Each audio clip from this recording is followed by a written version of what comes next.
നമസ്കാരം. Miles points and പാസ്പോർട്ടിൻ്റെ ആദ്യത്തെ വീഡിയോയിലേക്ക് നിങ്ങളെല്ലാവരെയും ഹാർദമായി സ്വാഗതം ചെയ്തോളൂ. അപ്പോൾ എന്താണ് ഈ മൈൽസ് പോയിൻറ്റ്സ് ആൻഡ് പാസ്പോർട്ട്? ഞാൻ ഈ ചാനൽ കൊണ്ട് ഉദ്ദേശിച്ചിരിക്കുന്നത് രണ്ട് നീഷാണ്. ഒന്ന് ക്രെഡിറ്റ് കാർഡുകളാണ്. പല വിധത്തിലുള്ള, പല റേഞ്ചിലുള്ള, പല രീതിയിലുള്ള ക്രെഡിറ്റ് കാർഡുകൾ നമുക്ക് മാർക്കറ്റിൽ അവൈലബിൾ ആണ്. അപ്പോൾ ഈ ക്രെഡിറ്റ് കാർഡുകളുടെ എല്ലാത്തിൻ്റെ ഓരോ വേരിയൻറ്റ്, അതിൻ്റേതായിട്ടുള്ള റിവ്യൂ, പിന്നെ ടോപ്പ് 10 കാർഡുകൾ, ടോപ്പ് 10 ക്യാഷ് ബാക്ക് കാർഡുകൾ, ടോപ്പ് 10 ഫ്യൂവൽ കാർഡുകൾ, അങ്ങനെ എന്തൊക്കെ മാർക്കറ്റിൽ അവൈലബിൾ ആയിട്ടുള്ള എല്ലാ ക്രെഡിറ്റ് കാർഡിൻ്റെ റിവ്യൂസ്, അപ്ഡേറ്റ്സ് തുടങ്ങിയ എല്ലാ കാര്യങ്ങളും ഈ ചാനലിൽ വരുന്നതായിരിക്കും. രണ്ടാമത്തെ നീഷായിട്ട് ഉദ്ദേശിച്ചിരിക്കുന്നത് ട്രാവലാണ്. ഈ ട്രാവൽ എന്ന് പറയുന്നത് ക്രെഡിറ്റ് കാർഡായിട്ട് തന്നെ ബന്ധപ്പെട്ട് കിടക്കുന്നതാണ്. അതൊരു ട്രാവൽ നമ്മൾ പ്ലാൻ ചെയ്യുമ്പോൾ, അത് ഡൊമസ്റ്റിക് ആവട്ടെ അല്ലെങ്കിൽ ഇൻ്റർനാഷണൽ ആവട്ടെ, നമുക്ക് ക്രെഡിറ്റ് കാർഡുകൾ കൊണ്ട് സേവ് ചെയ്യാൻ പറ്റുന്ന ഒരുപാട് കാര്യങ്ങളുണ്ട്. ഒരു എക്സാമ്പിൾ പറയുകയാണെന്നുണ്ടെങ്കിൽ, ഞാനും എൻ്റെ ഭാര്യയും ഈ വർഷം, അതായത് ഈ മാസം ഫെബ്രുവരി 2025 ഫെബ്രുവരി 14 ഇന്തോനേഷ്യയിലെ ബാലിയിലേക്ക് പോകാനായിട്ട് പ്ലാൻ ചെയ്തിട്ടുണ്ട്. അപ്പോൾ ഞങ്ങൾ പോകുന്നത് സിംഗപ്പൂർ എയർലൈൻസിലാണ്. സിംഗപ്പൂർ എയർലൈൻസ് എന്ന് പറയുന്നത് ഒരു ഫുൾ സർവീസ് കാരിയറാണ്. ഈ സിംഗപ്പൂർ എയർലൈൻസിൽ യാത്ര ചെയ്യാൻ വേണ്ടി ഞങ്ങൾ മുടക്കുന്നത് എയർ ഏഷ്യ എന്ന ബഡ്ജറ്റ് ഫ്ലൈറ്റില്ലേ, അതിൽ കൊടുക്കുന്നത് ആ കാശേ ഞങ്ങൾ മുടക്കിയിട്ടുള്ളൂ. അപ്പോൾ ആ രീതിയിലുള്ള വേണമെങ്കിൽ, അതായത് ഞാൻ വിചാരിച്ചിരുന്നെങ്കിൽ ഈ സിംഗപ്പൂർ എയർലൈൻസിൽ യാത്ര എനിക്ക് ഫ്രീ ആയിട്ട് പോകാം. പക്ഷേ ഞാൻ എൻ്റെ പോയിൻറ്റ്സ്, എൻ്റെ എയർ മൈൽസ് ആൻഡ് പോയിൻറ്റ്സ് ഞാൻ അതിനുവേണ്ടി ഉപയോഗിച്ചിട്ടില്ല. അങ്ങനെ ഒരുപാട് കാര്യങ്ങളുണ്ട്. അതായത് free flights, free 5 star hotel stay, അങ്ങനെ ഒരുപാട് കാര്യങ്ങൾ നമുക്ക് ട്രാവലിൽ നമുക്ക് യൂസ് ചെയ്യാൻ പറ്റും. അതെല്ലാം എങ്ങനെയൊക്കെയാണ് ഉപയോഗിക്കുന്നത് ഞാൻ ട്രാവൽ ചെയ്ത് തന്നെ നിങ്ങളെ കാണിക്കും. അപ്പോൾ ഈ രണ്ട് നീഷാണ് ഈ കാർഡിൽ ഈ ചാനൽ കൊണ്ട് ഉദ്ദേശിച്ചിരിക്കുന്നത്. അപ്പോൾ ഇതിൻ്റെ ആദ്യത്തെ വീഡിയോ ആണിത്. അപ്പോൾ ആദ്യത്തെ വീഡിയോയ്ക്ക് ഞാൻ ആലോചിച്ചു ഏത് വീഡിയോ ആണ് ആദ്യം ചെയ്യേണ്ടത്. അപ്പോൾ ക്രെഡിറ്റ് കാർഡ് എന്താണെന്ന് എല്ലാവർക്കും അറിയാം, പക്ഷേ അറിയാൻ പാടില്ലാത്ത ആരെങ്കിലും ഉണ്ടെങ്കിൽ അവർക്കും കൂടി മനസ്സിലാവുന്ന രീതിയിൽ അങ്ങനെയുള്ളൊരു വീഡിയോ കൊണ്ട് തന്നെ തുടങ്ങാമെന്ന് വിചാരിച്ചു. അപ്പോൾ ആദ്യത്തെ വീഡിയോ എന്ന് പറയുന്നത് എന്താണ് ക്രെഡിറ്റ് കാർഡ്, ഈ ക്രെഡിറ്റ് കാർഡിനെ നമ്മൾ മനസ്സിലാക്കേണ്ട, നമ്മൾ നിർബന്ധമായും അറിഞ്ഞിരിക്കേണ്ട കാര്യങ്ങൾ എന്തൊക്കെയാണെന്നുള്ളതാണ്. അപ്പോൾ ക്രെഡിറ്റ് കാർഡ് എന്ന് പറയുമ്പോൾ ഒരുപാട് പേർക്ക് നെഗറ്റീവായിട്ടുള്ള കുറേ കാര്യങ്ങൾ പറയും. ഇവർ പറയുന്ന കാര്യങ്ങളായിട്ടുള്ള ഒരുപാട് ഈ നെഗറ്റീവായിട്ടുള്ള കാര്യങ്ങൾ എന്തൊക്കെയാണെന്ന് നമുക്ക് നോക്കാം. ഒന്നാമത്തെ കാര്യം എന്ന് പറയുന്നത് നമ്മളുടെ ആ ഒരു സ്പെൻഡിങ് പാറ്റേൺ എൻറ്റയർലി ഡിഫറെൻ്റ് ആവും എന്നുള്ളതാണ്. നമ്മളുടെ കയ്യിൽ കാശില്ലെങ്കിലും നമ്മൾ ചിലപ്പോൾ ആവശ്യമാവും, അനാവശ്യമാവും, നമ്മളിങ്ങനെ ഒരുപാട് ഐറ്റംസ് ഇങ്ങനെ മേടിച്ച് കൂട്ടും എന്നുള്ളതാണ്. പിന്നെ രണ്ടാമത്തെ കാര്യം എന്ന് പറയുന്നത് നമ്മളുടെ ടൈംലി പേയ്മെൻറ്റ് എങ്ങാനും ജസ്റ്റ് മിസ്സായി കഴിഞ്ഞിട്ടുണ്ടെങ്കിൽ വരുന്ന ഇൻട്രസ്റ്റ് റേറ്റാണ്. ഈ ബാങ്കുകൾ നമുക്ക് ചാർജ് ചെയ്യുന്ന ഇൻട്രസ്റ്റ് റേറ്റ് ഹ്യൂജാണ്. പിന്നെ മൂന്നാമത്തെ കാര്യമായിട്ട് പറയുന്നത് നമ്മുടെ സിബിൽ സ്കോർ, അതായത് നമ്മുടെ ക്രെഡിറ്റ് സ്കോറിനെ സാരമായിട്ട് ബാധിക്കും എന്നുള്ളതാണ്. പിന്നെ നാലാമതൊരു പറയുന്നത് ഒരുപാട് ഫീസ്, അതായത് ജോയിനിങ് ഫീ, ആനുവൽ ഫീ, ഫോറക്സ് ഫീ, അങ്ങനെ ഒരുപാട് ഫീസും കാര്യങ്ങളൊക്കെ ഈ ക്രെഡിറ്റ് കാർഡ് നമ്മളിൽ നിന്ന് ഈടാക്കും എന്നുള്ളതാണ്. അപ്പോൾ ഈ ക്രെഡിറ്റ് കാർഡ് കൊണ്ട് ഈ 3 4 അല്ലെങ്കിൽ ഇതുപോലുള്ള ഒരുപാട് നെഗറ്റീവുകളുണ്ടെങ്കിലും പ്രോപ്പറായിട്ട് 3 കാര്യങ്ങൾ നമ്മൾ ശ്രദ്ധിച്ച് കഴിഞ്ഞിട്ടുണ്ടെങ്കിൽ നമുക്ക് ഈ നെഗറ്റീവുകളെല്ലാം നമുക്ക് ഓവർകം ചെയ്യാൻ പറ്റും. അതിലൊന്നാമത്തെ കാര്യം എന്ന് പറയുന്നത് ഫൈൻ പ്രിൻറ്റ്.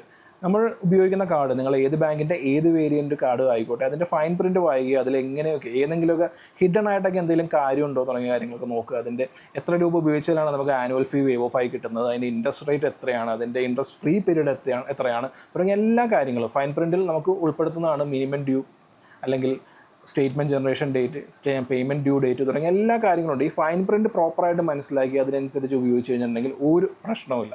രണ്ടാമത്തെ കാര്യം എന്ന് പറയുന്നത് സ്പെൻഡ് വിത്തിൻ ദ മീൻസ്. അതായത് നമുക്ക് 50,000 രൂപ ശമ്പളമുള്ള ഒരാളാണെന്നുണ്ടെങ്കിൽ അയാൾക്ക് ഒരിക്കലും 60,000 രൂപയുടെയോ അല്ലെങ്കിൽ അത് കൂടുതലോ ക്രെഡിറ്റ് കാർഡിൻ്റെ ബില്ല് വരാൻ പാടില്ല. സ്പെൻഡ് വിത്തിൻ ദ മീൻസ്, അത് വളരെ ഇമ്പോർട്ടൻ്റ് ആണ്. പിന്നെ മൂന്നാമത്തെ കാര്യം, അത് ഒരു പേയ്മെൻറ്റ് ഡ്യൂ ഡേറ്റ് ഉണ്ടെന്നുണ്ടെങ്കിൽ അത് പ്രോപ്പറായിട്ട് കറക്റ്റായിട്ട് ആ സമയത്ത് തന്നെ അടക്കുക. ഈ 3 കാര്യങ്ങൾ നോക്കി കഴിഞ്ഞിട്ടുണ്ടെങ്കിൽ ക്രെഡിറ്റ് കാർഡുകൾ കൊണ്ട് ഒരു വിധത്തിലുള്ള നെഗറ്റീവുകൾ ഉണ്ടാവില്ല. പകരം നമുക്ക് കിട്ടുന്നത് ബെനിഫിറ്റ്സ് ആണ്. അപ്പോൾ എങ്ങനെയാണ് ഈ ക്രെഡിറ്റ് കാർഡിൻ്റെ ഈ സ്ട്രക്ചർ, അത് തുടങ്ങിയ കാര്യങ്ങൾ ഞാനൊരു ചെറിയ PPTയിലൂടെ പറയാം. അപ്പോൾ തുടക്കക്കാരൻ്റേതായിട്ടുള്ള ചില പ്രശ്നങ്ങളൊക്കെ ഉണ്ടാകും, നിങ്ങളതൊന്ന് അഡ്ജസ്റ്റ് ചെയ്യുക. അപ്പോൾ നമുക്ക് ആ PPT പ്രസൻറ്റേഷനിലൂടെ കൂടുതലായിട്ട് ഡീറ്റെയിൽ ആയിട്ട് നമുക്ക് നോക്കാം. നോക്കുമ്പോൾ അതിലെ ഫൈൻ പ്രിൻറ്റിൽ നമുക്ക് ഈ കാര്യങ്ങളെല്ലാം നമുക്ക് കാണാൻ പറ്റും. സ്റ്റേറ്റ്മെൻറ്റ് പീരീഡ് നമുക്ക് കാണാൻ പറ്റും, സ്റ്റേറ്റ്മെൻറ്റ് ജനറേഷൻ ഡേറ്റ് നമുക്ക് കാണാൻ പറ്റും, പേയ്മെൻറ്റ് ഡ്യൂ ഡേറ്റ് നമുക്ക് കാണാൻ പറ്റും, പിന്നെ ക്രെഡിറ്റ് ലിമിറ്റ്. അപ്പോൾ ഈ കാര്യങ്ങളാണ് ഫൈൻ പ്രിൻറ്റിൽ നമ്മൾ പ്രത്യേകം ശ്രദ്ധിക്കേണ്ടത്. ഇത് ഒരു എക്സാമ്പിളിന് വേണ്ടിയിട്ടിരിക്കുകയാണ്. അതായത് ഈ മാസം ഫെബ്രുവരി 1 മുതൽ 30 വരെയാണ് നമുക്ക് സ്റ്റേറ്റ്മെൻറ്റ് പീരീഡ് എന്ന് കരുതുക.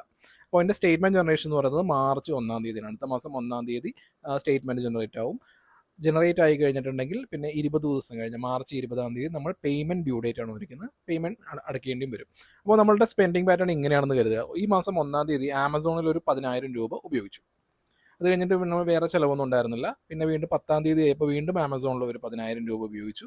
പിന്നീട് 20 ആകുമ്പോൾ ഫ്ലിപ്കാർട്ടിൽ ഒരു 5000 രൂപയും കൂടി ഉപയോഗിച്ചു എന്ന് കരുതുക. അപ്പോൾ മൊത്തം 10,000, 10,000, 5,000, 25,000 രൂപ നമ്മളിവിടെ ഉപയോഗിച്ചിട്ടുണ്ട്. അപ്പോൾ നമ്മളുടെ അവൈലബിൾ ലിമിറ്റ്, നമ്മളുടെ ക്രെഡിറ്റ് ലിമിറ്റ് 50,000 രൂപയാണെന്നുള്ളത് ഓർക്കുക. അതിൽ നമ്മൾ 25,000 രൂപ ഉപയോഗിച്ച് കഴിയുമ്പോൾ ബാക്കി അവൈലബിൾ ആയിട്ട് 25,000-ഉം ടോട്ടൽ ഡ്യൂ എന്ന് പറയുന്നത് 25,000 രൂപയും അങ്ങനെയാണ് വരുന്നത്. അപ്പോൾ സ്റ്റേറ്റ്മെൻറ്റ് 1-ാം തീയതി ജനറേറ്റ് ആയി കഴിയുമ്പോൾ നമ്മൾ 20-ാം തീയതിക്ക് ഉള്ളിൽ നമ്മൾ ഈ പറയുന്ന 25,000 രൂപ അടക്കുക. അങ്ങനെ അടക്കുകയാണെന്നുണ്ടെങ്കിൽ ഒരു കുഴപ്പമില്ല, നമുക്ക് ഈ ക്രെഡിറ്റ് കാർഡ് എന്നുള്ള സംഭവം നമുക്ക് ഉപകാരം മാത്രമുള്ള ഒരു സംഗതിയായി മാറും. പക്ഷേ നമ്മൾ അങ്ങനെയല്ല അടക്കുന്നത് എന്നുണ്ടെങ്കിൽ, അതായത് മിനിമം ഡ്യൂ എന്നുള്ളൊരു സംഗതിയുണ്ട്. നിങ്ങൾക്ക് മിനിമം ഡ്യൂവിനെ കുറിച്ച് ഡീറ്റെയിൽ ആയിട്ട് പറഞ്ഞുതരാം. അതായത് നമ്മളുടെ സ്റ്റേറ്റ്മെൻറ്റ് ജനറേഷനിൽ ഇങ്ങനെയായിരിക്കും വരുന്നത്. നമ്മളുടെ ക്രെഡിറ്റ് ലിമിറ്റ് എന്ന് പറയുന്നത് 50,000 രൂപ, അതിൽ അവൈലബിൾ ആയിട്ട് 25,000 രൂപ, ടോട്ടൽ ഡ്യൂ 25,000. നമ്മളിപ്പോൾ ഓൾറെഡി 25,000 രൂപ ഉപയോഗിച്ചിട്ടുണ്ട്. അതിലൊരു മിനിമം ഡ്യൂ എന്ന് പറഞ്ഞൊരു സംഗതി കാണും. ഈ മിനിമം ഡ്യൂ എന്ന് പറയുന്നത് നമ്മളെ പെടുത്താൻ വേണ്ടിയിട്ട് ബാങ്കുകൾ വെച്ചിരിക്കുന്ന ഒരു സംഗതിയാണ്. ഈ മിനിമം ഡ്യൂവിനെ കുറിച്ച് അധികം അറിയാതിരിക്കുന്നതാണ് കൂടുതൽ നല്ലത്. എന്നാലും ഞാൻ ഈ വീഡിയോയിൽ ഡീറ്റെയിൽ ആയിട്ട് പറയാം ഈ മിനിമം ഡ്യൂ എങ്ങനെയാണ് ഒരാളെ കുഴിയിൽ കൊണ്ട് ചാടിക്കുന്നതെന്നുള്ളത് പറഞ്ഞുതരാം. പിന്നെ പേയ്മെൻറ്റ് ഡ്യൂ ഡേറ്റ് എന്ന് പറയുന്നത് മാർച്ച് 20. അത് മാർച്ച് 20-ാം തീയതിക്കുള്ളിൽ നമ്മൾ 25,000 രൂപ ടോട്ടൽ ഡ്യൂ അടക്കുകയാണെന്നുണ്ടെങ്കിൽ വേറെ പ്രശ്നങ്ങളൊന്നുമില്ല. അപ്പോൾ ഈ ടേബിൾ ഒന്ന് ശ്രദ്ധിക്കുക. അതായത് ടോട്ടൽ എമൗണ്ട് ഡ്യൂ എന്ന് പറയുന്നത് 25,000 ആണ്, മിനിമം ഡ്യൂ 5,000 ആണ്. അപ്പോൾ അതിൽ കേസ് 1, അതായത് 25,000 രൂപ ടോട്ടൽ ഡ്യൂവിൽ ഒരാൾ അടക്കുന്നത് മിനിമം ഡ്യൂ 5,000 രൂപയുണ്ട്. അയാൾ ആകെ അടച്ചിരിക്കുന്നത് 5,000 രൂപയാണ്. അതായത് ഈ മിനിമം ഡ്യൂ മാത്രമാണ് അയാൾ അടച്ചിരിക്കുന്നത്. അപ്പോൾ ഇൻട്രസ്റ്റ് വരുന്നത്, ബാങ്കിൻ്റെ ഇൻട്രസ്റ്റ് എന്ന് പറയുന്നത് 45% വരെയൊക്കെ വരും. അത്രയും ഹ്യൂജ് ഇൻട്രസ്റ്റ് ആണ് അവർ ഈടാക്കുന്നത് നമ്മളുടെ കയ്യിൽ നിന്ന്. ആ കാര്യം പ്രത്യേകം ഓർമ്മ വേണം. അപ്പോൾ ഈ കേസ് 1 എന്ന് പറയുമ്പോൾ 5,000 രൂപ മാത്രമാണ് അടക്കുന്നതെന്നുണ്ടെങ്കിൽ 25,000 രൂപ അടക്കാൻ ഓൾറെഡി ഉണ്ട്. അതിൽ ജസ്റ്റ് 5,000 രൂപ എന്ന് പറയുമ്പോൾ 25,000 മൈനസ് 5,000 ആ ഒരു കണക്ക് മാത്രമേ ഉള്ളൂ. ബാക്കി 20,000 രൂപയ്ക്ക് ബാങ്ക് നമ്മളുടെ കയ്യിൽ നിന്ന് പലിശ ഈടാക്കും. ഇനി കേസ് നമ്പർ 2 നമുക്ക് നോക്കാം. 25,000 രൂപയാണ് ടോട്ടൽ ഡ്യൂ. അതിൽ മിനിമം എമൗണ്ട് ഡ്യൂ എന്ന് പറയുന്നത് 5,000 രൂപയാണ്. അയാൾ അടച്ചിരിക്കുന്നത് 15,000 രൂപയാണ്. 15,000 രൂപ മാത്രമേ അടച്ചിട്ടുള്ളൂ. അങ്ങനെ വരുവാണെന്നുണ്ടെങ്കിൽ ബാക്കിയുള്ള 10,000 രൂപയുണ്ടല്ലോ, ഈ 10,000 രൂപയ്ക്കായിരിക്കും ഇൻട്രസ്റ്റ് വരുന്നത്. ഈ ഇൻട്രസ്റ്റ് എന്ന് പറയുന്നത് 45% വരെയെല്ലാം വരാം. അപ്പോൾ നിങ്ങളൊന്ന് കാൽക്കുലേറ്റ് ചെയ്ത് നോക്കുക എത്രത്തോളം ഹ്യൂജ് ബില്ലായിരിക്കും പിന്നെ നമുക്ക് അടക്കേണ്ടി വരിക എന്നുള്ളത്. ഇനി കേസ് നമ്പർ 3 ആണ്. 25,000 രൂപയാണ് നമ്മുടെ ടോട്ടൽ എമൗണ്ട് ഡ്യൂ എന്ന് പറയുന്നത്. അതിൻ്റെ മിനിമം ഡ്യൂ എന്ന് പറയുന്നത് 5,000 രൂപയാണ്. അതിൽ 25,000 രൂപയും നമ്മൾ അടച്ചു. അങ്ങനെയാണെന്നുണ്ടെങ്കിൽ ഇൻട്രസ്റ്റ് കാര്യങ്ങളൊന്നുമില്ല. ഈ കേസ് നമ്പർ 3 ഈ രീതിയിൽ പോവുകയാണെന്നുണ്ടെങ്കിൽ നമുക്ക് വേറെ ഒരു പ്രശ്നവുമില്ല. ഇനി കേസ് നമ്പർ 4 എന്ന് പറയുന്നത് 25,000 രൂപ നമുക്ക് ടോട്ടൽ എമൗണ്ട് ഡ്യൂ വന്നിട്ടുണ്ട്. അതിൽ മിനിമം ഡ്യൂ 5,000 ആണ്. അതിൽ നമ്മൾ ഒന്നും അടച്ചില്ല. ഒന്നും അടക്കാതെ വന്നു കഴിഞ്ഞിട്ടുണ്ടെന്നുണ്ടെങ്കിൽ ഈ ഇൻട്രസ്റ്റ് വരുന്നത്, ഈ മൊത്തം എമൗണ്ടിന് ഇൻട്രസ്റ്റ് വരും. ഇത് ഡെയിലി, അതായത് നിങ്ങൾ എത്ര ദിവസമാണോ അടക്കുന്നത് ഇങ്ങനെ ഡെയിലി ചാർജ് ചെയ്തുകൊണ്ടിരിക്കും. അങ്ങനെ വരുമ്പോൾ നമുക്ക് ലേറ്റ് പേയ്മെൻറ്റ് ഫീ തുടങ്ങിയ കാര്യങ്ങളെല്ലാം വരും. അതൊരു ഹ്യൂജ് ഡെപ്റ്റിലേക്കായിരിക്കും നമ്മളെ കൊണ്ട് എത്തിക്കുന്നത്. അപ്പോൾ ഈ കാര്യങ്ങളൊന്നും, അതായത് ഈ മിനിമം ഡ്യൂ എന്നുള്ളൊരു സംഗതി നിങ്ങൾക്കത് മനസ്സിലാവാൻ വേണ്ടി പറഞ്ഞതാണ്. നമ്മൾ ഇത് അറിഞ്ഞിരിക്കുക, പിന്നെ മറന്നു കളയുക. മിനിമം ഡ്യൂ എന്നുള്ളൊരു സംഗതി ഉപയോഗിക്കാതിരിക്കുക, പരമാവധി ഉപയോഗിക്കാതിരിക്കുകയാണെന്നുണ്ടെങ്കിൽ സിമ്പിളായിട്ട്, അതായത് ഈ ക്രെഡിറ്റ് കാർഡുകൊണ്ടുള്ള ഒരുപാട് ബെനഫിറ്റ്സിലേക്കായിരിക്കും നമ്മൾ ചെന്നെത്തുന്നത്. അപ്പോൾ 10 ബെനിഫിറ്റ്സ് ആണ് ക്രെഡിറ്റ് കാർഡിൻ്റെ. അതിൽ ഒന്ന് പറയുന്നത് ഇൻട്രസ്റ്റ് ഫ്രീ ക്രെഡിറ്റ് ലിമിറ്റാണ്. നിങ്ങൾക്ക് ഞാൻ ഈ നേരത്തെ കാണിച്ച 2 സ്ലൈഡുകൾ നിങ്ങൾക്ക് മനസ്സിലായിട്ടുണ്ടാകും. അതായത് നമ്മളുടെ സ്റ്റേറ്റ്മെൻറ്റ് ജനറേഷൻ 1-ാം തീയതി മുതൽ 30-ാം തീയതി വരെയാണ് നമ്മുടെ സ്റ്റേറ്റ്മെൻറ്റ് പീരീഡ് എന്ന് പറയുന്നത്. അപ്പോൾ ഈ മാസം 1-ാം തീയതി 10,000 രൂപ ഉപയോഗിച്ചു എന്ന് ഞാൻ പറഞ്ഞു. അപ്പോൾ അതിന് ഈ 10,000 രൂപ ഉപയോഗിച്ച് എന്നാണ് അടയ്ക്കേണ്ടി വരുന്നത്? പേയ്മെൻറ്റ് ഡ്യൂ ഡേറ്റ് എന്ന് പറയുന്നത് മാർച്ച് 20 ആണ്.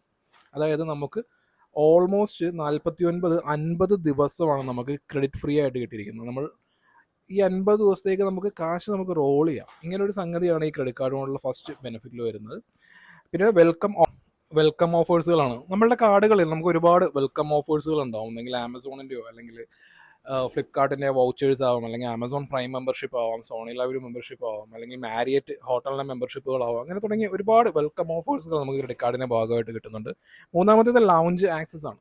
ലൗഞ്ച് ആക്സസിൻ്റെ നമുക്ക് പോപ്പുലർ ആയിട്ടുള്ള കാര്യമാണ്. കൊറോണയ്ക്ക് ശേഷം ഒരുപാട് സോഷ്യൽ മീഡിയ ഇൻഫ്ലുവൻസേഴ്സ് എല്ലാം അറിയിച്ച് എല്ലാവരും നല്ല രീതിയിൽ ഉപയോഗിക്കുകയാണ്. ഈ ലൗഞ്ച് ആക്സസിന് ഇപ്പോൾ ചില ക്രൈറ്റീരിയകളൊക്കെ വെച്ചിട്ടുണ്ട്. എന്നാലും സ്പെൻഡിങ് ക്രൈറ്റീരിയകളൊന്നും ഇല്ലാത്ത ഇപ്പോഴും ഫ്രീ ആയിട്ട് ലൗഞ്ച് ആക്സസ് കിട്ടുന്ന ഒരുപാട് കാർഡുകളുണ്ട്.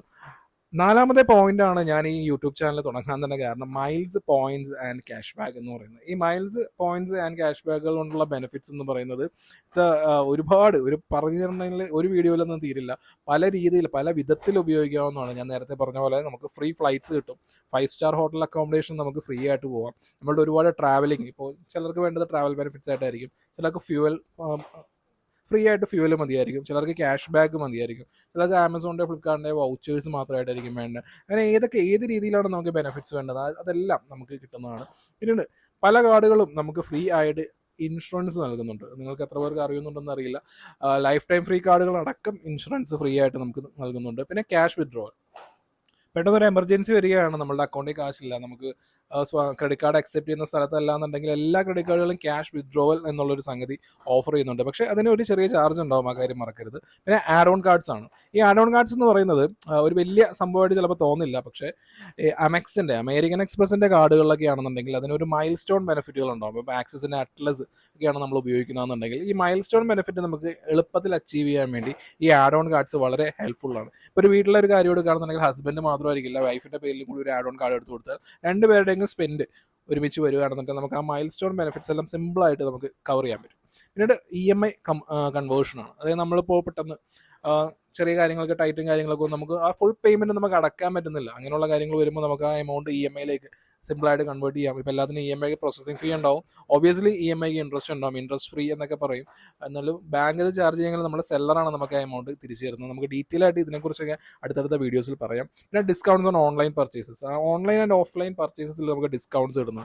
ആമസോണിൻ്റെയും ഫ്ലിപ്കാർട്ടിൻ്റെയും ഒക്കെ ഗ്രേറ്റ് ഇന്ത്യൻ ഫെസ്റ്റിവലൊക്കെ വരുമ്പോൾ നമുക്ക് ഒരുപാട് കാർഡ്സിന് HDFCയുടെയോ അല്ലെങ്കിൽ SBIയുടെയോ പഞ്ചാബ് നാഷണൽ ബാങ്കിൻ്റെ ഒരുപാട് കാർഡ്സിൻ്റെ ഓഫേഴ്സ് നമുക്ക് കാണാൻ പറ്റും.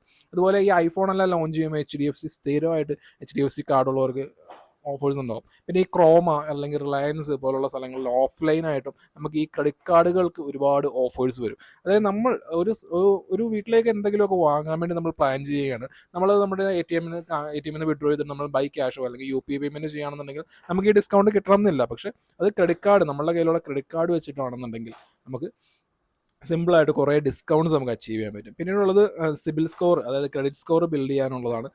പ്രോപ്പറായിട്ടാണ് ഉപയോഗിക്കുന്നതെന്നുണ്ടെങ്കിൽ നമ്മുടെ ക്രെഡിറ്റ് സ്കോർ ബിൽഡ് ചെയ്യാൻ പറ്റിയ നല്ലൊരു ടൂളാണ് ഈ ക്രെഡിറ്റ് കാർഡ് എന്ന് പറയുന്നത്. 20-21 വയസ്സാകുമ്പോഴേക്കും ക്രെഡിറ്റ് കാർഡ് എടുക്കുക. അപ്പോൾ ഞാനെങ്ങനെയായിരുന്നു, എൻ്റെ 21 വയസ്സിലായിരുന്നു എൻ്റെ ആദ്യത്തെ ക്രെഡിറ്റ് കാർഡ് കിട്ടിയത്. നല്ല രീതിയിൽ ക്രെഡിറ്റ് സ്കോർ ബിൽഡ് ചെയ്യാൻ നമ്മളെ സഹായിക്കുന്ന ഒരു ഘടകമാണ് ഈ ക്രെഡിറ്റ് കാർഡ് എന്ന് പറയുന്നത്. അപ്പോൾ ഓൾമോസ്റ്റ് ഈ ക്രെഡിറ്റ് കാർഡിനെ കുറിച്ചും ഉള്ള കാര്യങ്ങളെല്ലാം നിങ്ങൾക്ക് മനസ്സിലായിട്ടുണ്ടാവുമെന്ന് കരുതുന്നു. എന്തെങ്കിലും ഡൗട്ട് ഉണ്ടെന്നുണ്ടെങ്കിൽ എൻ്റെ വാട്സാപ്പ് കമ്മ്യൂണിറ്റിയുടെ ലിങ്ക് ഞാൻ താഴെ കൊടുക്കാം, അതിൽ ജോയിൻ ചെയ്യുക. അതിൽ ജോയിൻ ചെയ്ത് കഴിഞ്ഞിട്ടുണ്ടെങ്കിൽ ഞാൻ റിപ്ലൈ തരുന്നതായിരിക്കും. അപ്പോൾ ഇത്രയും കാര്യങ്ങളാണ് നോക്കേണ്ടത്. അപ്പോൾ ഈ കാർഡ്സ് എന്ന് പറയുന്നത് എനിക്ക് അതായത് ഞാൻ ജോലി കിട്ടിയ സമയം മുതൽ എനിക്ക് കാർഡ്സ് എന്ന് പറയുന്നത് വളരെ ക്രൈസ് ആയിരുന്നു. അപ്പോൾ ആ സമയത്ത് ക്രെഡിറ്റ് കാർഡ് എനിക്ക് കിട്ടുന്നതിന് മുമ്പ് ഞാൻ ഓരോരോ ബാങ്കിലും പോയി അക്കൗണ്ട്സ് ഉണ്ടാക്കും. എന്തിനാന്ന് വെച്ചാൽ ഡെബിറ്റ് കാർഡിന് വേണ്ടിയിട്ടാണ്. പിന്നെ പല ബാങ്കുകളിലെ പല രീതിയിലുള്ള ഡെബിറ്റ് കാർഡുകൾ കിട്ടുന്നതൊക്കെ വളരെ സന്തോഷമുള്ളൊരു കാര്യമായിരുന്നു. അപ്പോൾ ഈ കാർഡുകളോടുള്ള ക്രൈസ് കൊണ്ട് ഞാനിങ്ങനെ ക്രെഡിറ്റ് കാർഡുകളിലേക്ക് തിരിഞ്ഞു. ഏത് കാർഡാണെങ്കിലും, അതായത് ഒരുപാട് ഇപ്പോൾ ലേസി പേ അല്ലെങ്കിൽ സ്ലൈസ് തുടങ്ങിയുള്ള പേ ലേറ്റർ ആപ്പുകളൊക്കെ ഉണ്ട്. ഇവരും ഒരിടയ്ക്ക് കാർഡുകൾ ഇറക്കിയിരുന്നു, പിന്നെ ഫോറക്സ് കാർഡുകൾ. അപ്പം അങ്ങനെ ഈ കാർഡുകളോടുള്ള ഭ്രമം കാരണം കാർഡുകൾ മേടിച്ച് എൻ്റെ കയ്യിൽ എക്സ്പയർ ആയിട്ടുള്ള കാർഡുകൾ എടുത്ത് നോക്കിയപ്പോൾ 42 കാർഡുകളുണ്ട്. ഇത് എക്സ്പയർ ആയ കാർഡുകൾ, ഇതെല്ലാം എക്സ്പയർ ആയിട്ടുള്ള അങ്ങനെയുള്ള കാർഡുകളാണ്. ഞാൻ ഉപയോഗിക്കുന്ന കാർഡുകൾ നമുക്ക് ഇതുപോലുള്ള വീഡിയോയിൽ ഇങ്ങനെ കാണിക്കാൻ പറ്റില്ലല്ലോ. അപ്പോൾ ഇത് വേണമെങ്കിൽ കാണിക്കാം, കാരണം എക്സ്പയർ ആയതുകൊണ്ട് ഇതിൻ്റെ കാർഡ് നമ്പറും കാര്യങ്ങളൊന്നും പ്രശ്നമില്ല. അപ്പോൾ ഇതൊക്കെയാണ് ഒരാളുടെ, അതായത് എൻ്റെ കാർഡ് ജേണി എന്ന് പറയുന്നത്. അപ്പോൾ കൂടുതൽ വീഡിയോസ് എല്ലാം വരുന്നുണ്ട്. അപ്പോൾ ഈ ട്രാവൽ, അതായത് 14-ാം തീയതി പ്ലാൻ ചെയ്തിരിക്കുന്ന ട്രാവൽ തുടങ്ങിയ കാര്യങ്ങളല്ല, അതിലൂടെയും ഈ കാർഡ്സൊക്കെ ഇങ്ങനെ പ്രോപ്പറായിട്ട് ഉപയോഗിക്കുക എന്നുള്ളത് നിങ്ങളുമായി ഷെയർ ചെയ്യുകയാണ്. So all I need is your support. Maximum ബാക്കിയുള്ളവരിലേക്ക് എത്തിക്കുക, ഷെയർ ചെയ്യുക. ഏതെങ്കിലും ഒരു ഇൻഫർമേഷൻ നിങ്ങൾക്ക് വളരെ ഹെൽപ്ഫുള്ളായിട്ട് തോന്നുകയാണെന്നുണ്ടെങ്കിൽ മറ്റുള്ളവരിലേക്ക് എത്തിക്കുക, മാക്സിമം സപ്പോർട്ട് ചെയ്യുക.